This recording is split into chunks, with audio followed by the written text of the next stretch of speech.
Hey, great Sunday, everyone. Welcome, welcome, welcome back to Bella's Hope for Healing. It's your girl, Aubrey Bella Langston, and I'm so glad to be back with you guys. I am so sorry, first of all, for the gaps in my shows. Justifiably, guys, sometimes when life situations hit us, they can hit us hard, right? And so we're going to go into that in a little bit, but I'm really glad to see you guys. Thank you so much for joining. Thank you for being faithful and reaching out to me, many of you, and just wanting to know that I'm okay. That really means a lot to me, and I want you to know that. Happy birthday, as I always like to say to anyone that's celebrating a birthday today, or even for the lovebirds that are celebrating anniversaries. Congratulations to you and many more years to come. Shout out to all my transplant warriors, all my folks waiting on a transplant. Don't give up. It's coming, it's coming, it's coming. And shout out to my producer backstage, Jared Brown, who controls everything behind the scenes when I'm out here with you guys, and to our media umbrella, Urban Health Outreach Media. Thank you for all your support that you give to us. I want to remind you guys to please hammer that like button, smash it, smash it, smash it. Share this show. Please share it. This is going to be a really good show, as all of our shows are great shows. But we never know, as I always like to say, who we can bless by sharing this information, even if it may not, excuse me, be of some personal use to ourselves. We can always bless the life of someone else, and that goes for our caregivers as well. So please also don't forget to subscribe. Our show also shows live on YouTube, and you can subscribe to my show there, Aubrey Bella Langston. We are all on YouTube. Every show after it's done is recorded, so be mindful of that. It's not too late if for some reason you can't look at it right now, or someone that you would like to share with can't look at it right now. Shout out to my little brother, Craig, if he's watching, and Carla, my sister in Christ, excuse me, who is the fiance of my brother. And we're going to talk about that a little bit, but I'm so happy for all my family. I probably have quite a bit of family members that are watching. Thank you. Thank you. So I'm going to get right into it. Wow. Okay. I'm going to try to hold it together, everybody. You know, I want to start out with saying the book of Psalms, chapter 147, verse 3 says, "He heals the brokenhearted and binds up their wounds." Well, my big brother, Aubrey Donnie Langston, also lovingly known as Palmzz Lightzz, transitioned from a lifelong battle with sickle cell disease. And my show this evening, guys, is in honor of his life and the struggles that he endured pretty much his entire life. As infants,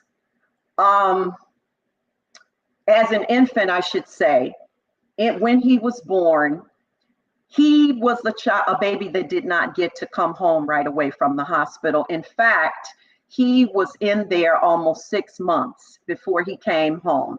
And that was because he was found to have an illness called sickle cell disease, which caused him many struggles throughout his childhood. In fact, my parents were told that they should consider themselves lucky if he lived to see his 21st birthday.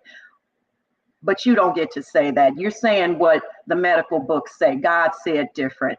And so he was able to maintain some normalcy in his life to a certain extent, but he couldn't maintain and do the type of things that his peers were able to do, his friends, such as in sports, in school, things like that. Oftentimes he would have to miss school a lot because he would have suddenly what's known as a sickle cell crisis. And this presented an even bigger problem in his adult life with holding down a stable career. So you gotta appreciate and imagine what a man or a woman would go through having to deal with that their entire life, a disease that has had no cure.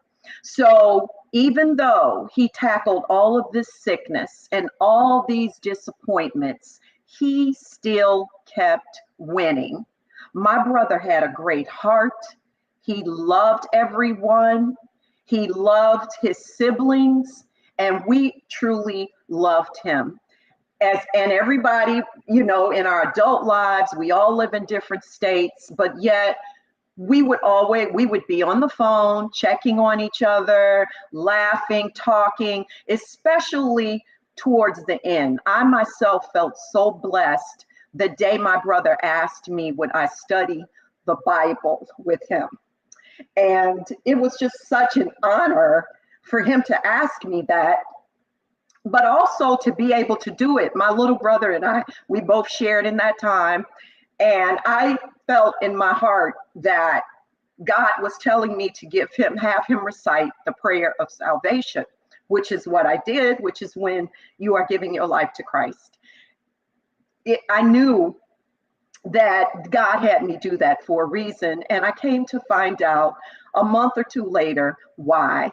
But yet, again, my brother was 62 years old, and he defeated the odds of medicine. What they said, 21, my brother was 62. So the odds were stacked against him in the beginning. And look at God and what he did. And I am just so grateful for that. And despite everything that he went through, hey, Carla, honey, I thank God for my brother's fiance, Carla, who took such great care of him. As he started to get older, oftentimes patients in sickle cell, they start to have issues with their other organs as well.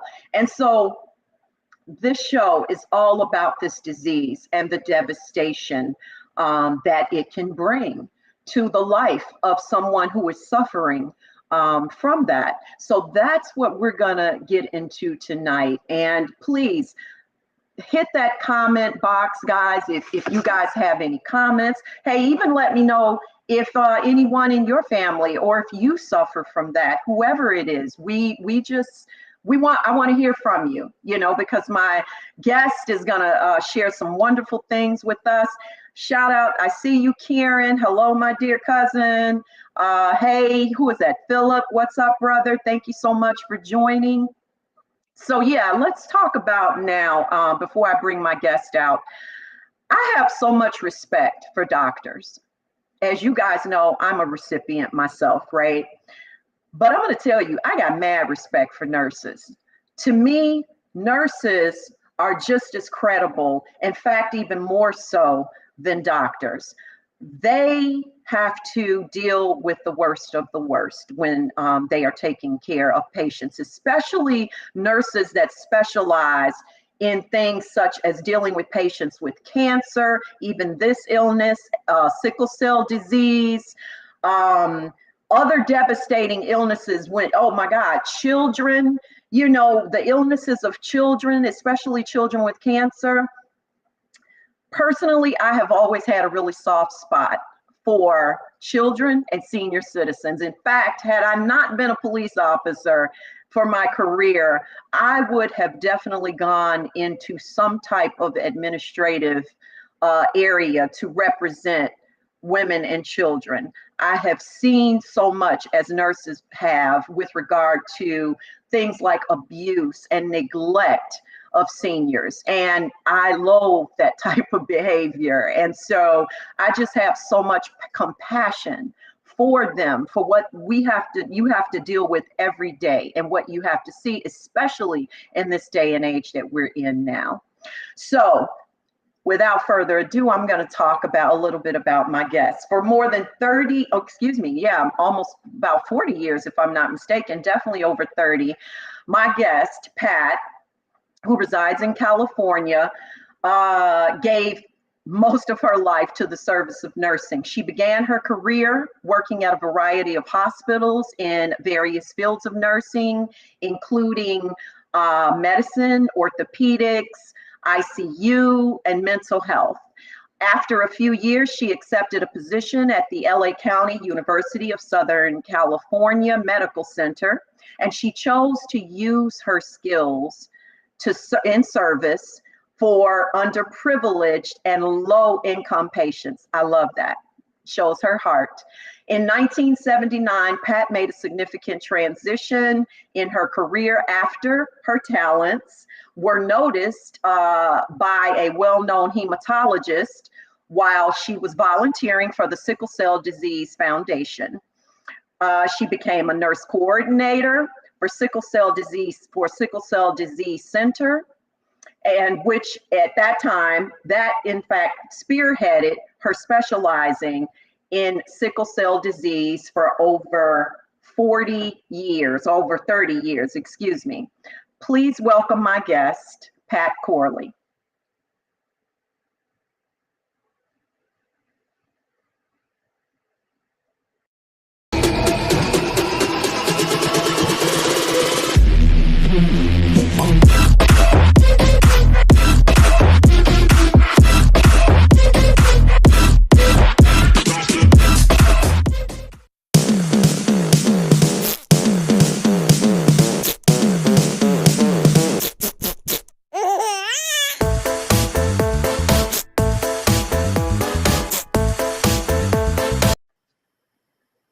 Hi, Pat. Hi, How are you? I'm good. It's my honor to be your guest. And thank you for being my guest. It's such a privilege to have you here. I know your schedule is loaded, and I know not just me, but everyone appreciates you being here. They're already making comments about nurses. Hey, Steve Belcher. Steve is a RN, very dedicated. In fact, Steve is the director of Urban Health Outreach Media, the umbrella that I'm under, and he specializes with dialysis patients as a dialysis nurse. So that's what I'm saying. I just love you guys and your dedication to nursing, especially when it's in a field that is so sometimes often neglected. And so I want to kick this off by beginning with asking you, what is sickle cell disease? And also, do genetics play a role in it, and how exactly? And from this point on, audience, I will say SCD just to shorten it up a little bit, which stands for sickle cell disease.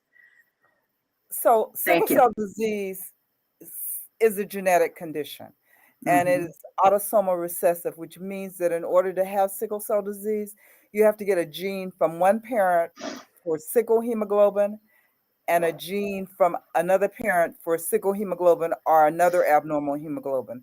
And anytime you have two abnormal hemoglobins, you have a form of sickle cell disease. So there are lots of different forms of sickle cell disease. The most severe form is considered hemoglobin SS, or the person who has two genes for sickle hemoglobin. Okay. Now,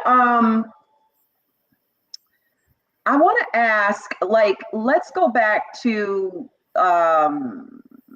talk a little bit, like I shared how my brother, obviously it was born with it. And also, just so I share with everyone, I have the trait. Um, can you explain how our newborns it's a two-part question. Are newborns automatically checked for SCD when they're born, or does it have to appear to be an issue for them to be checked for that? So throughout the country, in 50 states, babies are automatically screened. And they're screened because that has been put in place. And that was put in place a long time ago because in the state of New York, they started newborn screening, but they didn't have the system intact yet.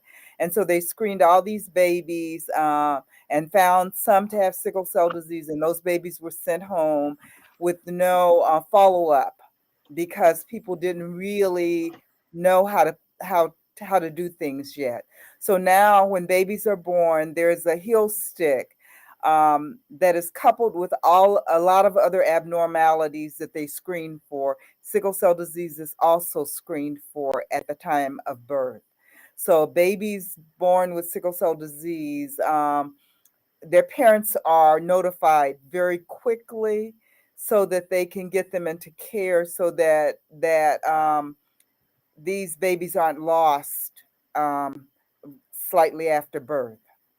So yes, there is Hmm. newborn screening done throughout the country, and people are notified, and their babies are put into care very early on.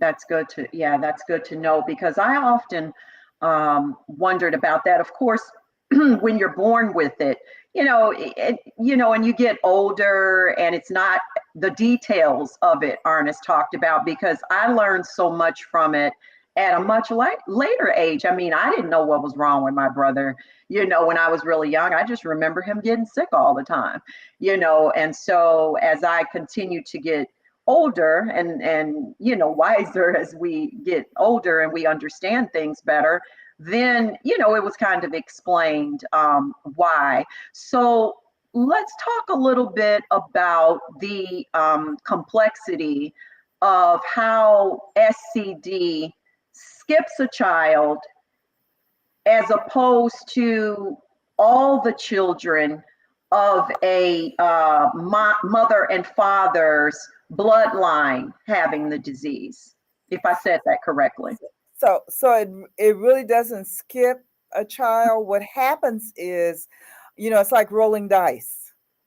And when you roll those dice, whatever you come up with is what you get. So your parents, if they have two genes for normal A hemoglobin, and your one parent has a gene for normal A hemoglobin and a gene for sickle hemoglobin, then it's like rolling dice. You may get babies with normal hemoglobin, you may get babies with sickle cell trait with each pregnancy.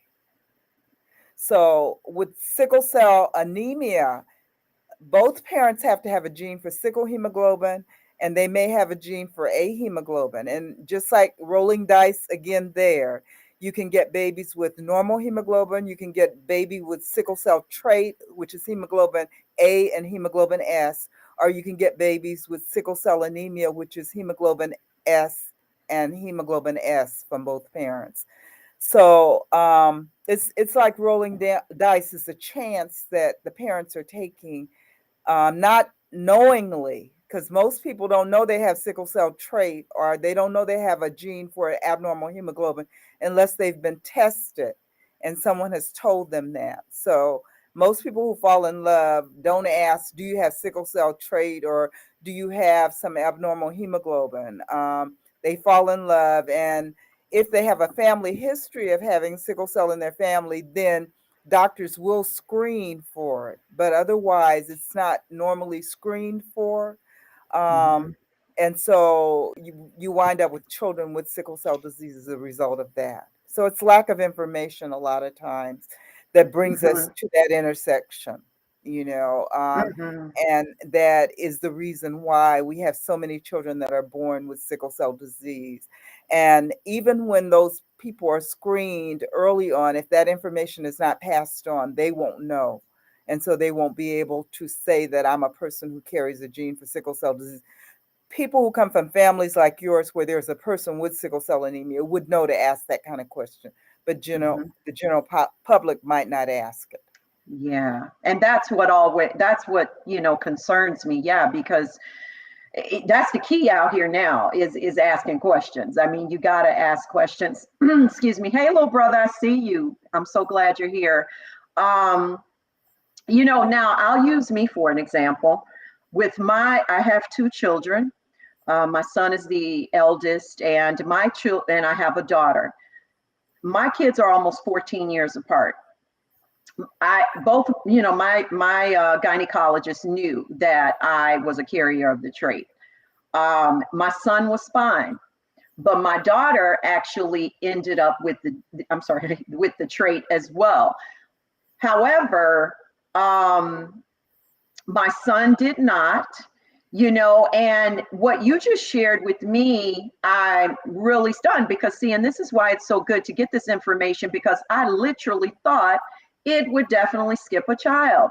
But like you, and then okay, you're not going to get it, but Johnny, you are going to have it, but that is just really so interesting. And I'm so glad you told me that, because people have often asked me about it and I've given not the right correct information. But again, it's not something really that I was as well versed in, like kidney disease, Yeah. And so that's why I'm really glad too, aside from just honoring my brother, that I am having this show.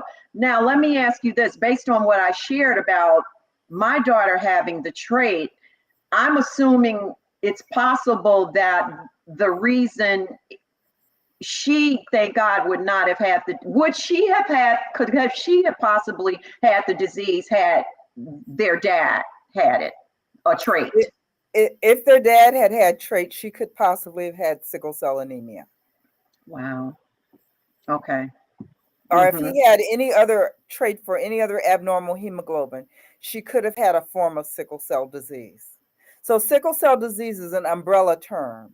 And it's a term where you put sickle cell anemia under it, but you put any other condition that has a gene for sickle hemoglobin and a gene for another abnormal hemoglobin. There are hundreds of different types of abnormal hemoglobins. And you won't know whether you have them or not unless your hemoglobin has been tested to determine what you have. Okay. Okay. And so I was reading something that said that there's about 1 in 365 African Americans that are born with it. Yes. 1 in 16,300 Hispanic Americans born with it, and 1 in 13 African Americans born with the trait. So yes, let's talk about that a little bit. That differential. Some of it is really great. Like in other words, the Hispanic Americans. That's pretty large. I'm sorry, not as much as African Americans. So I just wanted you to kind of elaborate on that a little bit. So the number, the Hispanic Americans, they are the fastest growing population with sickle cell disease. Really? So they have their numbers are pretty, pretty large as well. But at the African American population, because we pretty much mate and have babies in a group of folks who have a lot of sickle gene present. So we have much more than they have, but they're a growing population, and it's concerning. And we are now trying to ensure that we give education to that population as well, so that they can make informed decisions about childbearing related to sickle cell disease. Yeah. Have you seen, you've had a really lengthy career with this, and I kind of wanted you to also elaborate a little bit on, how you felt about specializing in SCD, and, you know, what did you see in your 30-year, am I saying that correct? 30-year Yeah, plus span yeah. career, okay, with SCD patients. I'm pretty sure you heard the intro. Like I stated, how, you know, my family was told, my parents were told, you guys will be fortunate if he lives to see his 21st birthday. You know, were these things true? And what did you see in your career taking care of your sickle cell patients? So I'm going to share that I stumbled into sickle cell to start Okay, with. okay, I actually was, at the time that I volunteered at the sickle cell camp, a nurse manager, and my specialty was mental health at the time. okay. And I actually had a conversation with the physician that we were talking about earlier, Dr. Cage Johnson, who Mm-hmm. was pretty world renowned. And as we talked, I talked about the, you know, that talked about sickle cell disease and how I felt it was affecting our community, and how I felt that sometimes the perception of the disease was probably more crippling to people with sickle cell disease than the disease was itself, you know. Um, and then just kind of getting over into the arena, I actually was, there were, when I came on board, there were no comprehensive sickle cell centers around. And I was one of the first adult hematology nurses to help set up a comprehensive sickle cell center that was funded by the NIH, National Institute of Health. And so in that walk, we had both a pediatric section and an adult section.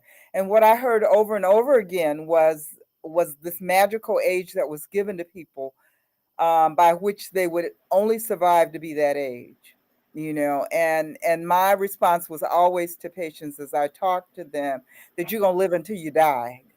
Nobody here on earth can determine that. That's That's determined by that's right. whatever higher being you answer to. And Mm-hmm. so that was always a concern, and it still is to this day. People still have these numbers that they've been given that they're going to live by. And fortunately, I can say that people are living a lot longer than they did before. Uh, Originally, children died very early, and they died early because of overwhelming infections and sepsis. Um, and because we got a hold of that and we started using prophylactic penicillin for patients with sickle cell disease, we were able to control some of that. And so patients went on to live longer. That's not to say they didn't have a lot of complications and a lot of pain and a lot of things that happened to them in their journey, because the journey of sickle cell disease is a difficult journey. Some people have lesser problems than others, and some people have many, many, many problems, you know, and some people die early, and some people live to be older, like your brother did. And part of that is their perception of their disease, and part of it is how they live, um, taking good care of themselves, and some of it is, you know, just for them, they go through so much, and hopefully we'll get a chance to talk about all of the things that people with sickle cell disease encounter, the racism, the, you know, the stigma that's placed on them, Mm-hmm. the discrimination. Mm-hmm. There's so much stuff that happens in the sickle cell arena that isn't talked about regularly, that needs to be talked about more. Mm-hmm, mm-hmm. That, you know, you took the words right out of my mouth with that, and that is one of my questions. And I will say, you know, again, you know, as you shared about, hey Butch, hey Cuss, thanks for joining. Um, as you shared about, you know, just everything that they undergo, not only physically but mentally, you know. And my little brother, we remember, you know, I know we both so many times, because our brother dealt with so much pain, and Carla as well. We would always encourage him, but he always had a drive to live. He always said, you know, he was always that pillar of storm, where we knew he was feeling like crap. And he say, I'm okay, you know. And then there was sometimes he say, I'm not doing good, sis, but I'm not gonna let it get me down, you know. And that's what I loved about him. And I think everyone has to be like that when they're dealing with something like that, because that's what I was going to go into next about. The sad part about it is watching the deterioration of his organs that the disease started to cause to dwindle down. You know, he ended up on dialysis because it, you know, destroyed his kidneys. He had a heart issue, liver, you know, it goes on and on and on. And that's what I was going to ask you to share about, just, you know, the long-term effects of their health if they are blessed to still live and they have SCD at an aggressive stage, and the pain that they have to endure to the point where once your body becomes so immune to a lot of those painkillers, it wasn't even working all that great for him. So what you're talking about is, I can remember one of the things that I've shared over the last couple of years is my feeling that people need to understand that people with sickle cell disease are born into pain. From the time Yes. that they're very, very young, they begin to experience painful episodes. 6 months of age, they're already experiencing pain. But not only are they experiencing pain, they're experiencing the cumulative damage of sickle cell disease. Because any place that blood goes, there's the potential for damage to those organs. And so very early on in life, babies with sickle cell disease begin to have things like silent strokes, where they have damage to their brain. And sometimes we will see young folks with sickle cell disease, and we say, well, they just don't seem to get it, you know. And it's because we don't understand that they have possibly had a silent stroke, and that's not identified unless they do special tests to identify it, you know. Mm-hmm. And then they go on to have things like your brother had, kidney disease. Yeah. They have pulmonary disease.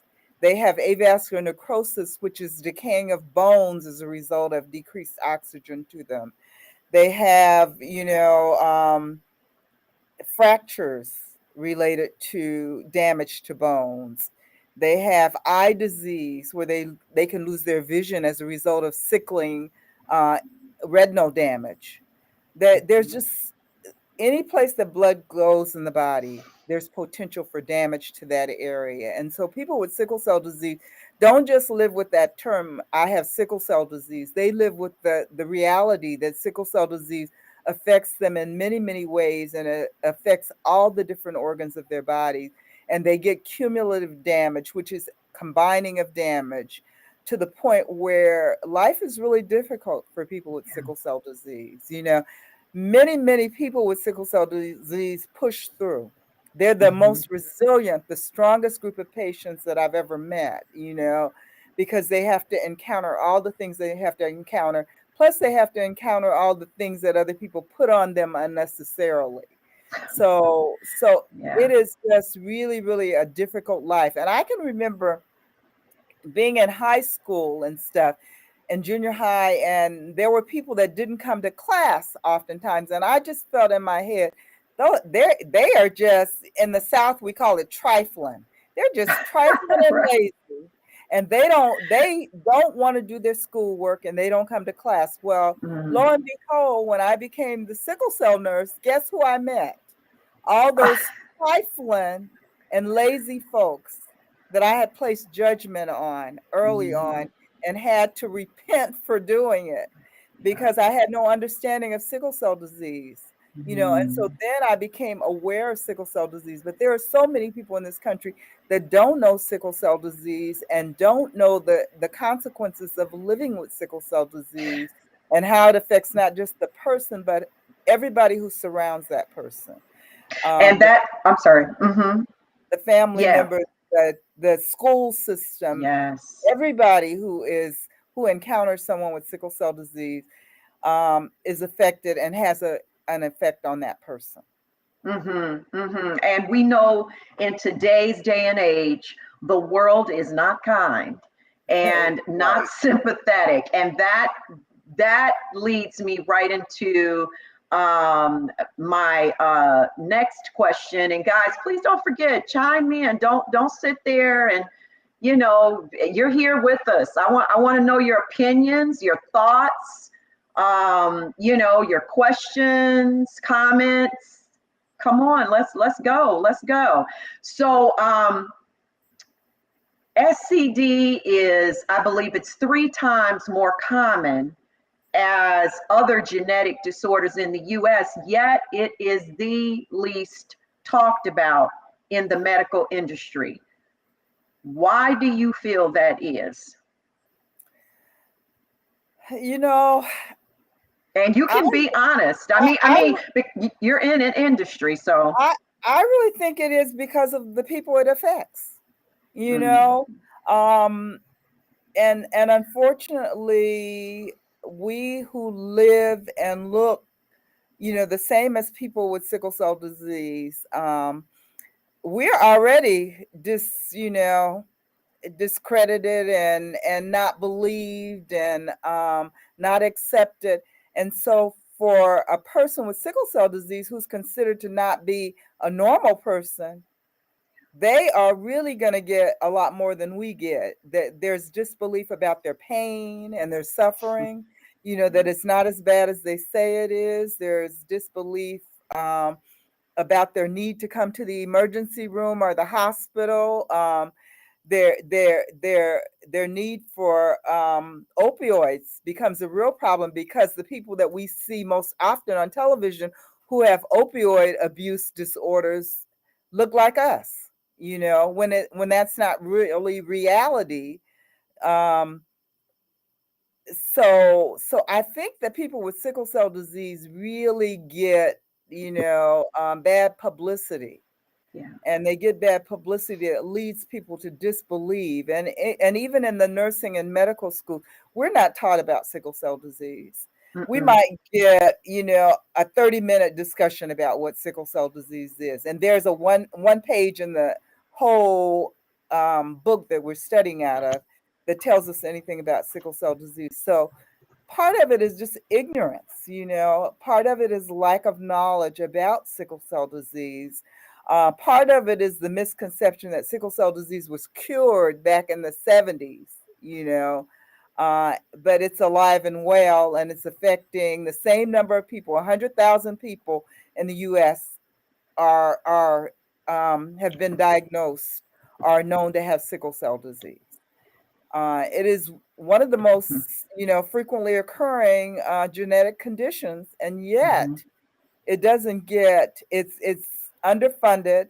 You know, um, Up until last year, we didn't really have any new medicines, and all of a sudden we have new medicines. We mhm, have the possibility of gene therapy for curing people with sickle mhm, cell disease. But that's only in the more well patients with sickle cell disease and the younger patients with sickle cell disease. Those of the folks who have lived to be over 35 in most instances are not candidates for gene therapy at this point. But and things why? are coming I'm sorry. along. Mhm. Uh-huh. Yeah, I was going to say, and why do you think? Well, Jared's got a question too, and you can you can. Before I forget this one. Why do you think that is based on what you just shared? And then Jared said, why do you think it's so severely underfunded?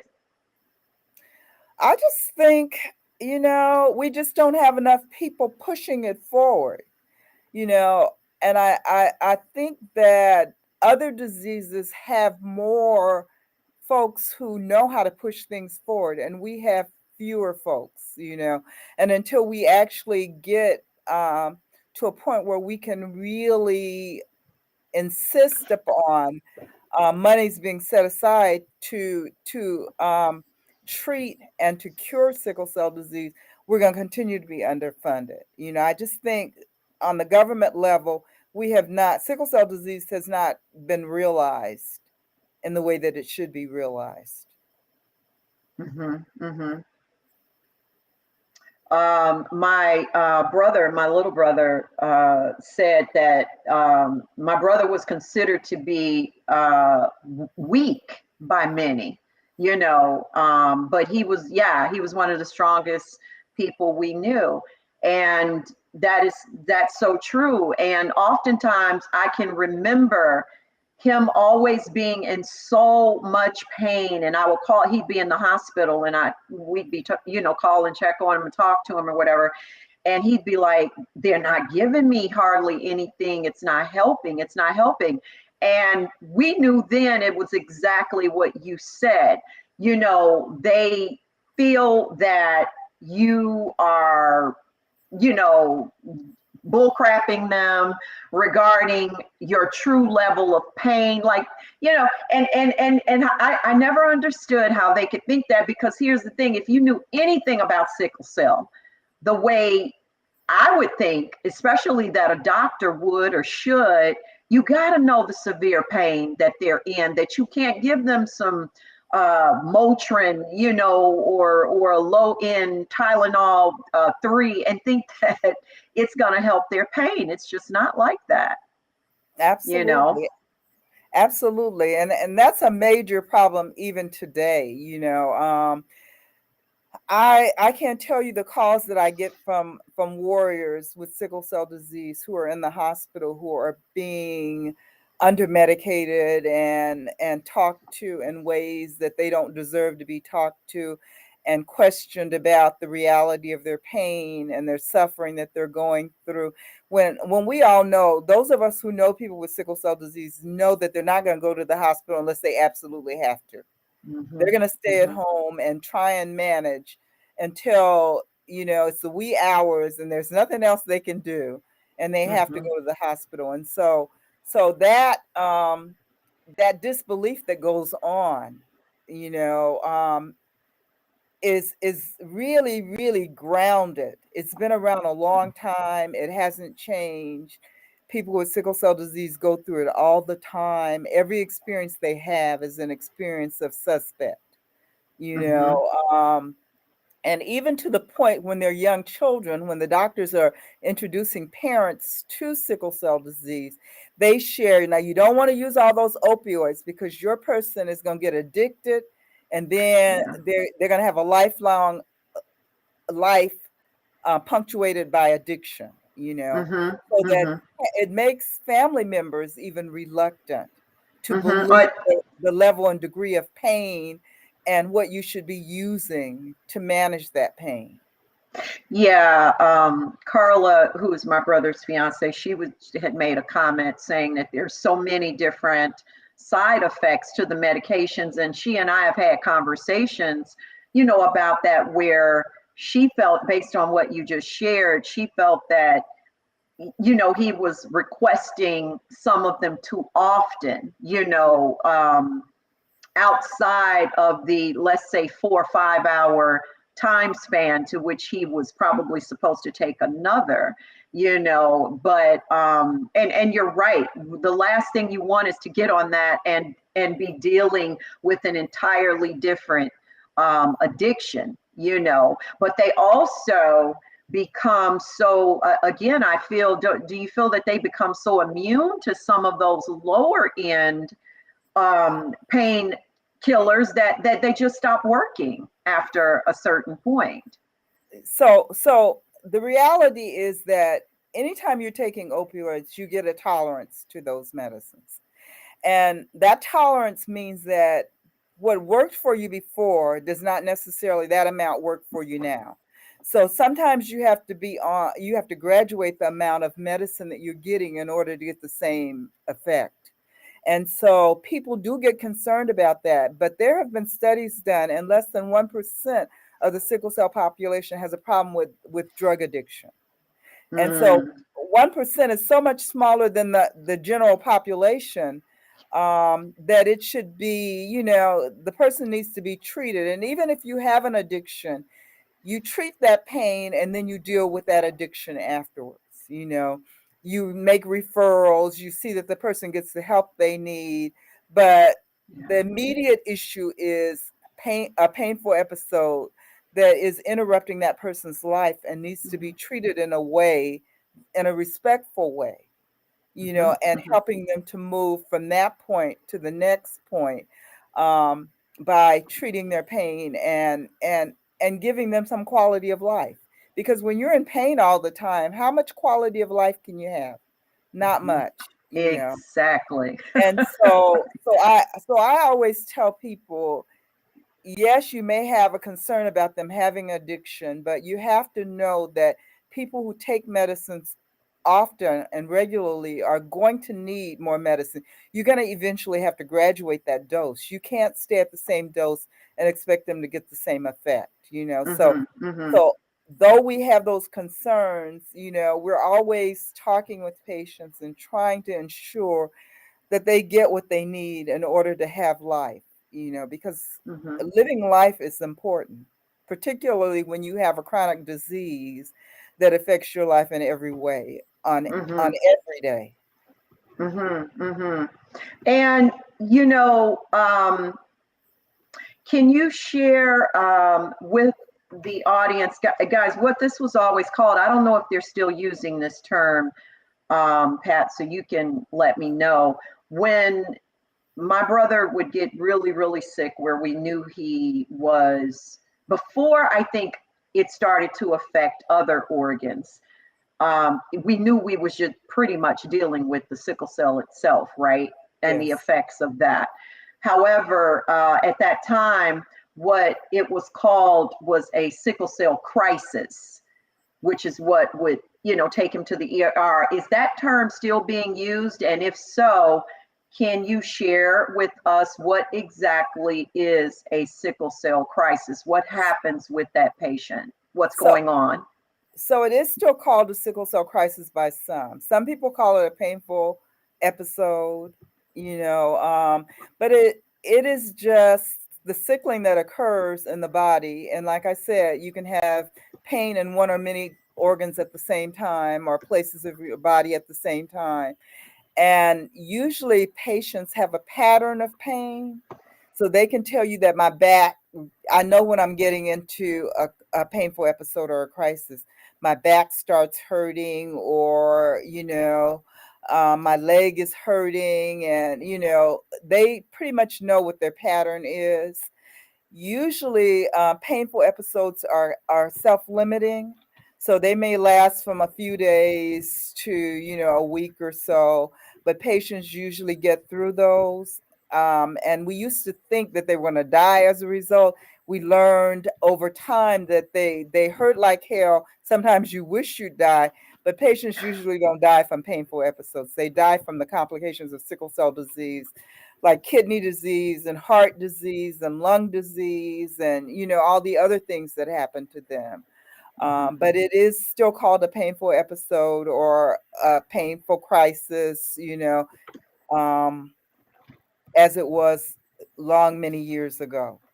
And, I think what always bothered me and always made me feel so bad about my brother's situation, his health, and others that deal with that is just like myself, for instance, as well as my other fellow brothers and sisters on here who suffered from kidney disease. When it got to the point where our kidneys were pretty much shot, we had an alternative, which was dialysis.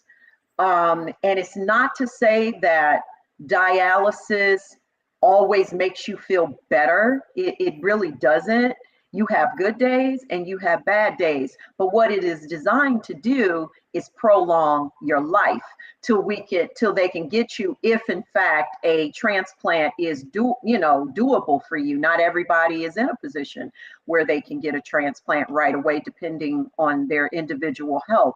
What bothered me is it's like my brother never had any alternate. Sickle cell patients don't have alternatives to feel better. And I keep wondering, again, I know, I feel in my heart, I know why it is, but I also feel like, my God, look, this has been going on for a long time. Are we any closer to finding a cure, an alternative? I don't know, some type of like a leukemia patient gets a bone marrow transplant, are we any closer in medicine with the amazing things going on in medicine today? How come we are not closer to finding a cure for this, or are things getting a bit closer? I know early on you mentioned something about that, but I'm just really wondering, why nothing has been designed yet to even just like help where they don't have to make as many trips to the hospital. These attacks, these crises come maybe further and few, if you understand what I'm saying. So there are things for years we've been doing some bone marrow transplants, which have cured, but unfortunately in our population, oftentimes if you happen to be the first child who has sickle cell anemia and your parents don't stay together because of all the trauma of sickle cell disease, there's often not a second or a third child who might match that person whose bone marrow they could use to transplant with. So it's really, and we're not good at blood donations or marrow donations. And so the bank that might look like us doesn't oftentimes exist where we can find matches for people with sickle cell disease. And so although we are doing bone marrow transplants in individuals with sickle cell disease, it's difficult. And now we're doing gene therapy. We're doing where they actually are changing the genetic makeup of that person where they don't have all the complications. Okay. So there are a lot of things in the pipeline, but we still are not where we'd like to be, and the availability is not what it is in other populations. But we've come a long ways, got a long ways to go.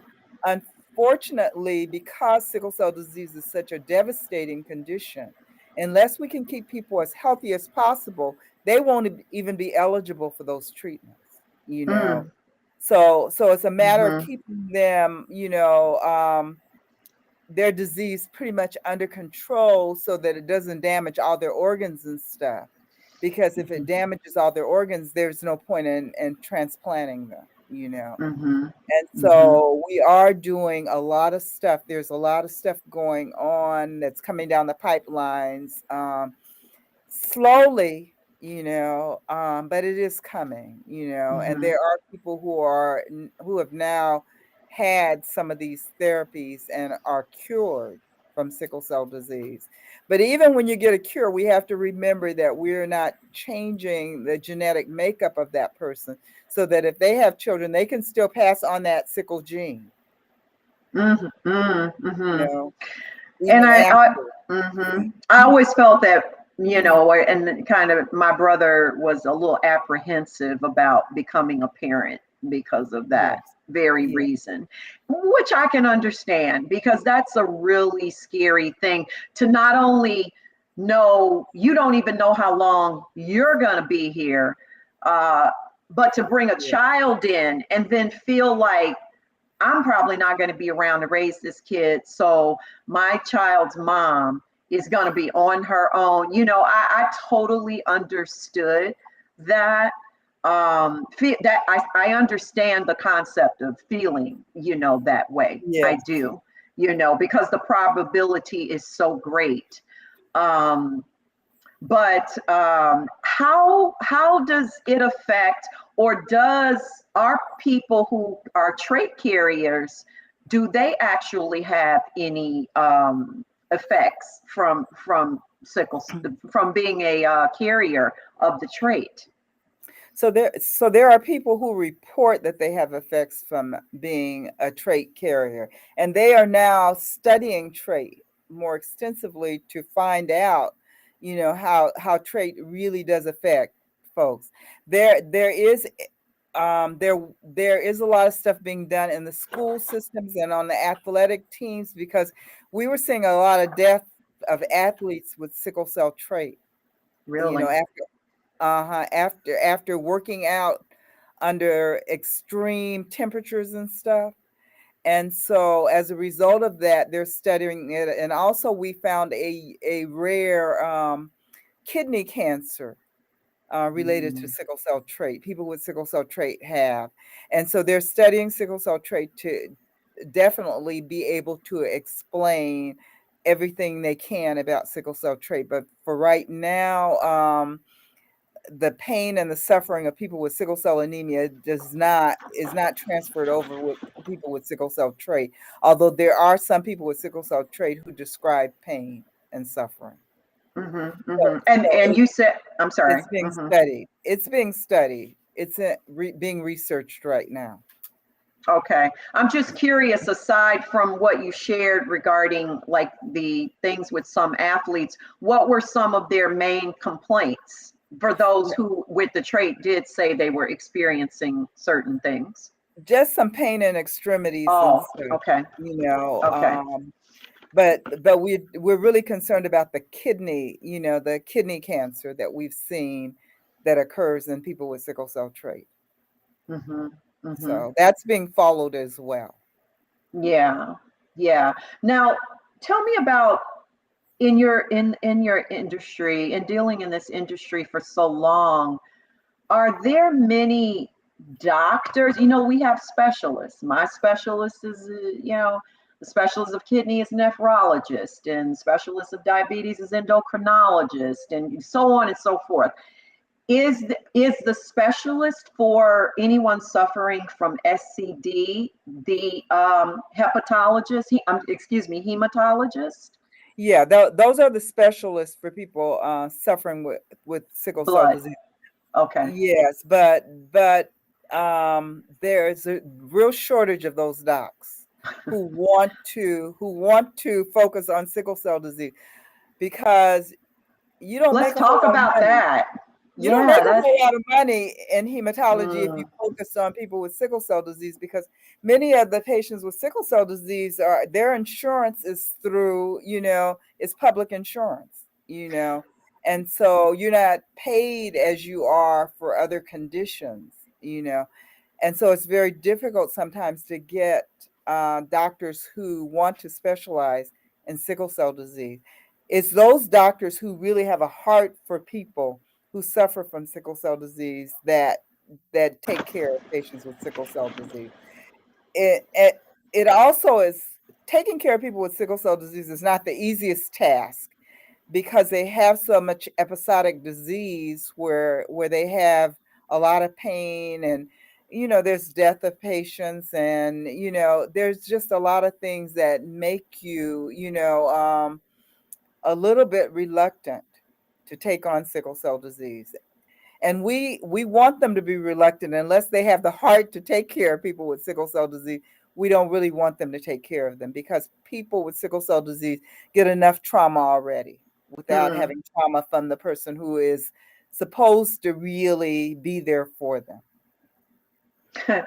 You know, it sounds like, thank you so much, Alicia. I appreciate that. We appreciate that. Thank you very much.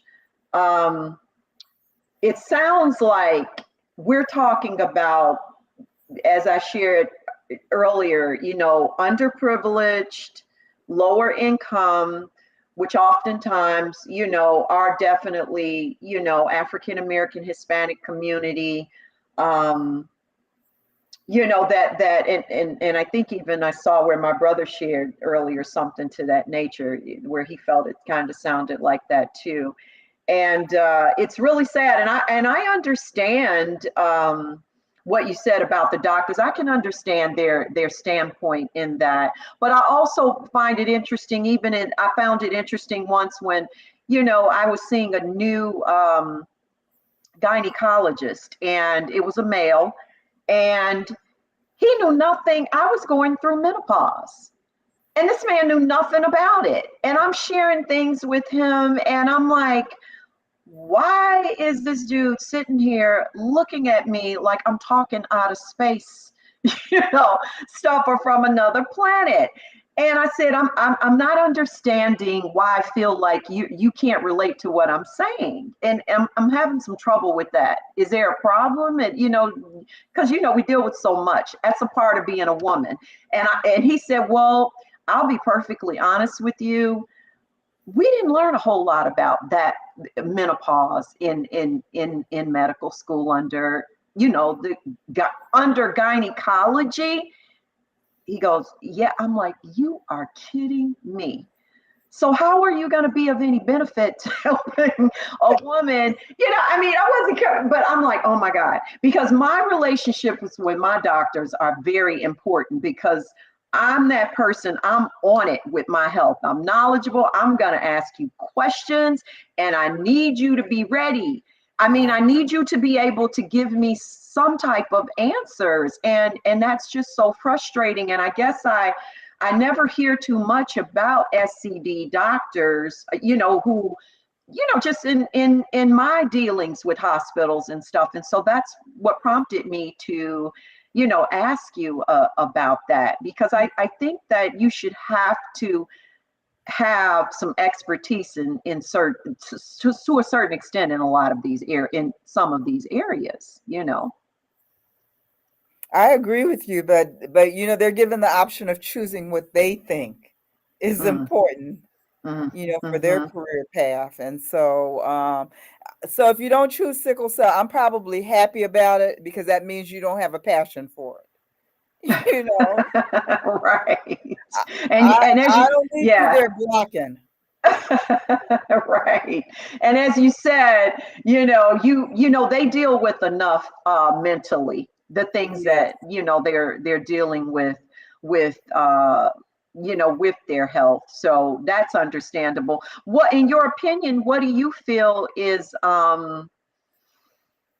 the answer to things getting better and more in the forefront with regard to SCD? What do you feel can be done to help this, be something not so much, on the sideline, but put it more to the forefront, like we have breast cancer and, just this plethora of other illnesses, thank God, that are really out there and people notice it and people are helping and pay attention. What do you think can be done to help with that, Pat? I really think that we're really going to have to tap our politicians. Mm, And we're going to have to push back on some of this, not funding sickle cell. There's no funding for sickle cell on the national level at a amount that can make a difference in our communities. And so we're going to have to really start voting, and making people know that we have expectations for them, because sickle cell disease is a really neglected disease, mm, and there's a lot of people suffering from it, yeah. more than from cystic fibrosis and some of the other chronic diseases. And they Hmm. are funded at least 3 times more than what sickle cell is funded for. And so Hmm. I think that we just really have to get a bit more organized and a bit more um, and pressure people a bit more to really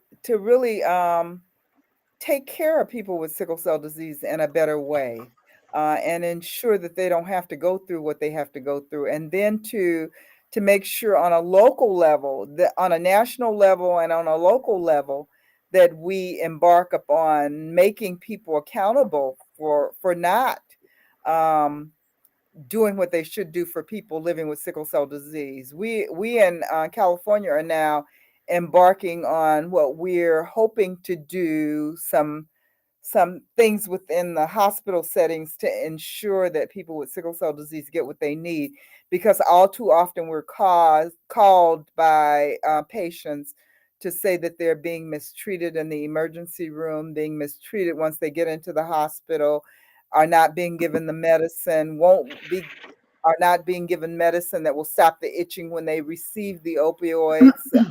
because they think they're going to get an extra high by giving them that medicine, which is just Benadryl. But just we just have to really support the sickle cell community in a different way, which we haven't been doing in the past. Nobody's been actually there to support them in the way that they need to support them. Hmm. Yeah, yeah.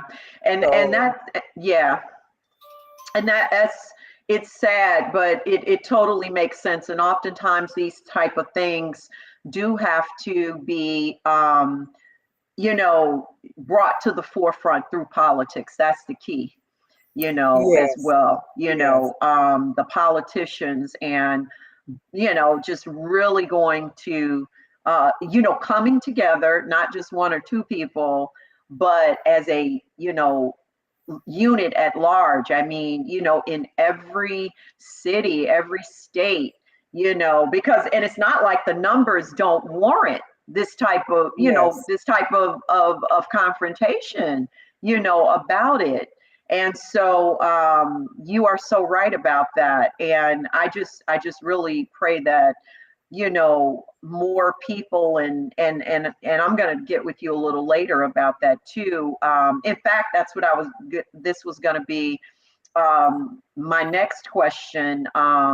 You know, being that you have like worked in this industry like tirelessly in the field of SCD for so long, you've chaired a lot of communities. I was checking out your bio, and you've received numerous awards. So share with us, in what ways are you still active with SCD? Because I know you're not actually doing the nursing part anymore, correct? Right, right, Okay. right. So I am retired now. Mm-hmm. I'm retired, and my kids' line on that is that I'm not really retired because I love sickle cell more than I love them. Um, but I am actually I do a lot of volunteer stuff out in the community and on the national level, and I sit on the board of International Association of Sickle Cell Nurses and Professional Associates. Mm-hmm. Additionally, I do education about sickle cell with an organization called Cayenne Wellness Center and an organization called Access Advocacy. And, you know, I'm available to other people who need some help and work across the country with other folks who are working in the sickle cell arena to ensure that that we make sure that we get information out and that we offer assistance and advocacy services to people across the country who need our help. So that's what I'm doing now. We actually do an annual seminar in California on sickle cell disease, and that will be in September. And so I'll be sharing that with Bella, and Bella, you could share it with others if you'd like to. Um, Absolutely. but but just continue and then try to create programs with other organizations to make sure that we reach out to people with sickle cell disease and provide the services that they need and help folks to really understand what people with sickle cell disease go through. Because as I said, it's not, you know, sickle cell is not just an individual disease, it's a community disease. Mm-hmm. And so everybody is affected by people who live with sickle cell disease, and we need to all participate in giving something back to helping them to live the best possible life and the most productive life that they can live, um, punctuated by sickle cell disease. Absolutely. And is this, you mentioned the seminar, I just wanted to ask, does that take place every year, or is this just a special event that you guys are doing for September? It takes place every year in September. Okay. Okay, great. Uh-huh. Great. It takes place, and there are a number of events that go on in September. We also do a lot of stuff around Juneteenth, Mm-hmm. you know, related to sickle cell disease. But we're Okay. involved in doing events all year long, you know, whether Okay. it's a transition program for young folks with sickle cell disease transitioning into adulthood.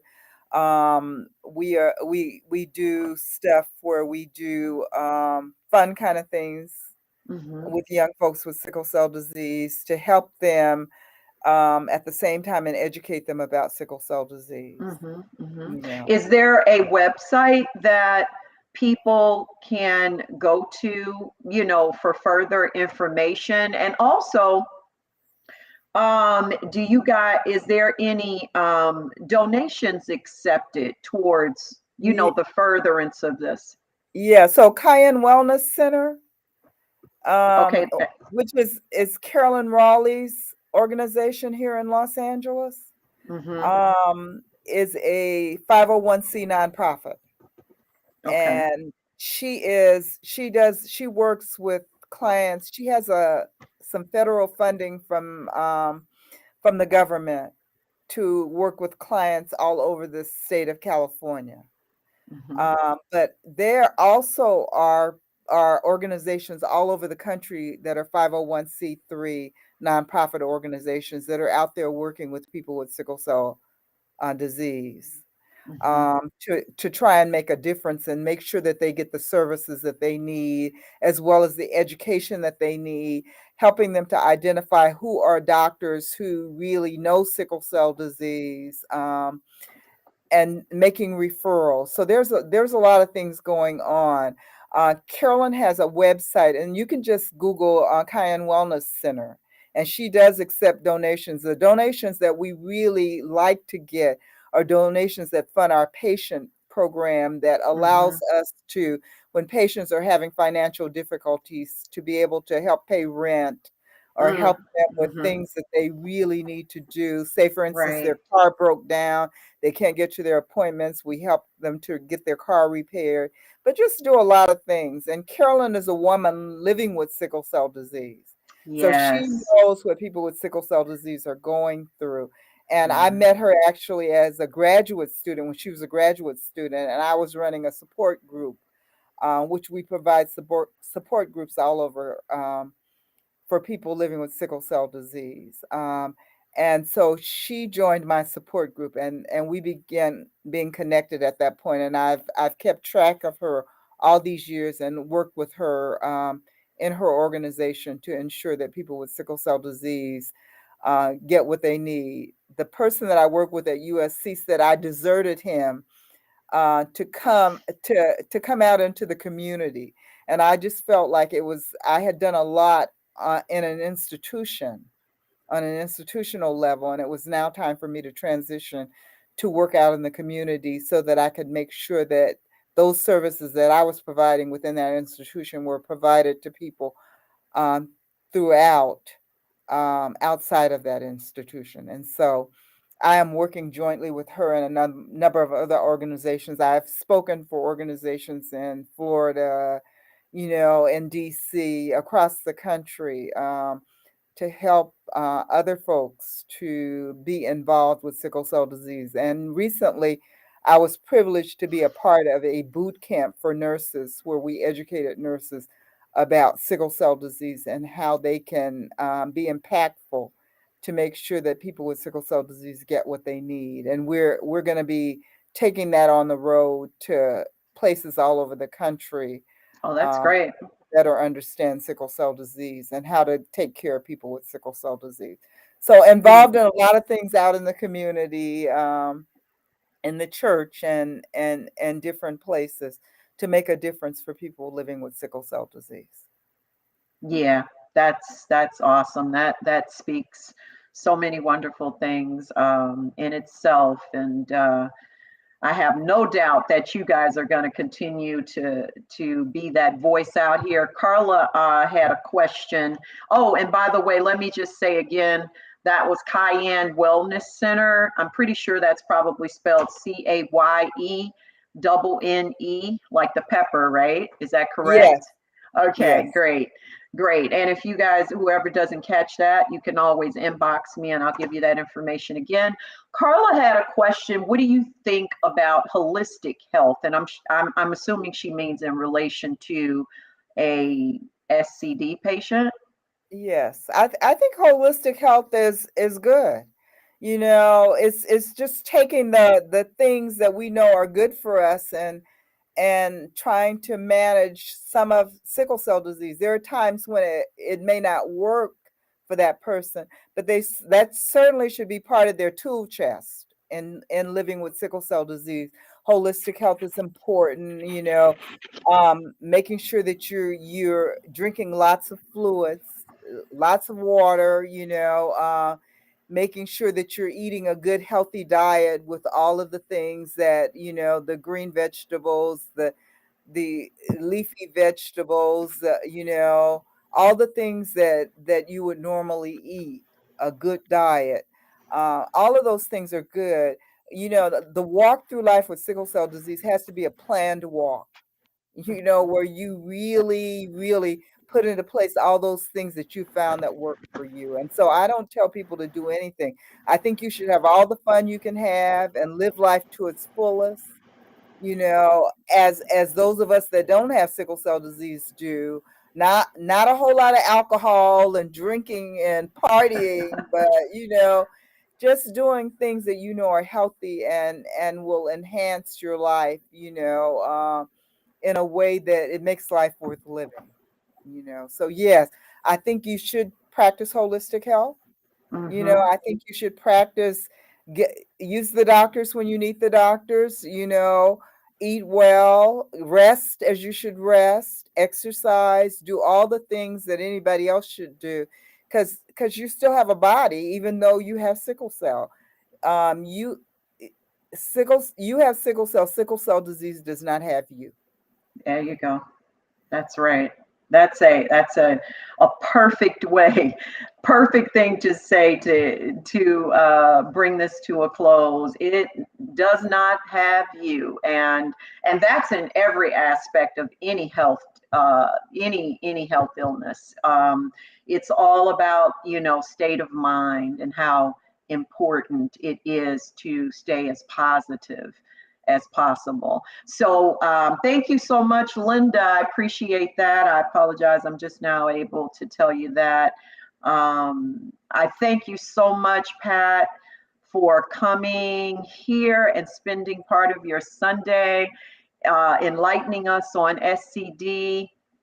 It means so much to me, and I know it would mean a lot to my brother. And I am just so proud of what you and your friend are doing in the industry, and we need so many more like you guys. It's very heartwarming to know that you are out here doing all that you can do, and please don't hesitate to there's we have to show love for the caregivers as well of Absolutely. sickle cell patients. Well, let me show you guys some love. Like I said, Carla, thank you so much for all the love and care that you gave to my brother all those years. And I know it's not easy for caregivers because I'm also, a representative of Tampa General's PFAC board, and we have meetings, just for the caregivers too, because caregivers go through a lot as well. But we thank God for you guys out there that care for your loved ones who are sick. And so I always close out, I select a scripture, Pat, for my guests that kind of reminds me of them. And when I thought about you and all that you're doing, it brought me in the mind of Acts, the book of Acts, chapter 20, verse 35, which says, "In everything I did, I showed you by this kind of work, we must help the weak." Remembering the words the Lord Jesus himself said, "It is more of a blessing to give than to receive." And so that speaks leaps and bounds in what you do, my sister. And God sees it, He appreciates it, and He's got more great things to come for you in your life. Thank you so very much for being here today. Thank you for inviting me and hosting me. This has been incredible. Oh, thank you so much, my sister. God bless you. We'll be in touch again soon because I want to get that information from you about the seminar. Maybe not this time, but for next time, but on some other things I've been thinking about. So please keep me in your prayers for the future, I, my I family. definitely will. Thank you so much. And you Thank have a you. wonderful night. God You bless as you. well. God bless Thank you. you. Thank you. Wow. Oh my gosh. I am just so filled with joy that I got through this without bawling like a baby, like I thought I was. I let loose a little once, but I'm so good because I'm so happy that I could share some of just a little piece of my brother's life and what he went through, as well as countless others, guys. I would implore everyone to please, take heed to what Pat said about just getting involved. Even sometimes, if it's just sending in emails to a source, like, why is there not more being done for sickle cell disease patients? And start petitions, and like she said, getting with a politician or senator or whoever, because that is where it starts. And we are not strangers to starting this way and getting our voices heard. There's so many illnesses out here. I realize that, but when this is just sitting here and these people are suffering and then turning around being called drug addicts because they're in so much pain, and the doctors don't understand. Some doctors, not all, just don't understand. So we just have to get more involved. I would love to see us all do more, do the best we can, just like we do with these, the shows here. We're doing this so that we can get the word out here and be a support base for those who are waiting on at that blessed organ to come, as well as, other things. And that, I know that's why I do, what I do. And I wanted to broaden that with talking about other illnesses, because oftentimes, as I said so many times, one illness usually can lead us into something else. Sickle cell disease led my brother into kidney disease, and that in turn started his downward spiral into other things. So we've got to do whatever we can to help out. Don't just get that life-saving organ and live your life and not lift and pull someone else up. Also, before I go, I just want to say that I am going to be moving. And so these next few months will be very, very busy for me. But I wanted to get in here to not only show some honor to my brother and share that with you guys, but to also personally let you know that I will be on a sabbatical for a while. But I promise you, I am coming back with great shows and some new, things I want to do. And I'll be talking with Steve and Jared about these things. And, but, I got so much on my plate right now. My time is just really just very, very limited. But you guys, many of you have my personal number. You definitely are on my Facebook page. I do answer my inbox messages when I can, and many of you have my personal email. So please just reach out. We'll still be in touch. I won't be gone that long, I promise. I'm getting a whole new area for my show set up, and I'm really excited about that. But I just want to say thank you so much for joining. Please don't forget, hit the like button, share this show, please, please, please share it. Also on YouTube, it's already there. And I just want to wish you guys a blessed week and a blessed, what do we got? One more holiday, I think, before, we close out the summer, Labor Day. Yeah, just be safe, guys. And just, again, lift somebody else up. This is about paying it forward. It's not just about us. God wants us to reach out and help other people. That is where our true blessings come in. And don't forget that. I love you guys so much, but not nearly as much as Jesus does. I'll see you again real, real soon. Okay? Shalom.